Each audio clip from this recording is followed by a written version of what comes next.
দুর্গাপুরের দুটো আসনের মধ্যে একটি কিন্তু আপনার এবং আরেকটিতে বিজেপি দখল করেছিল। কি মনে হচ্ছে এবারের ভোটে কেন বিজেপি দুটো আসনেই পরাজিত হবে?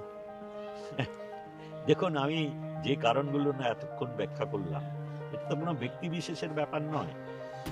বিজেপি শাসিত কেন্দ্রীয় সরকার অন্যায়ভাবে পশ্চিমবঙ্গের মানুষকে বঞ্চিত করে চলেছে লাগাতার।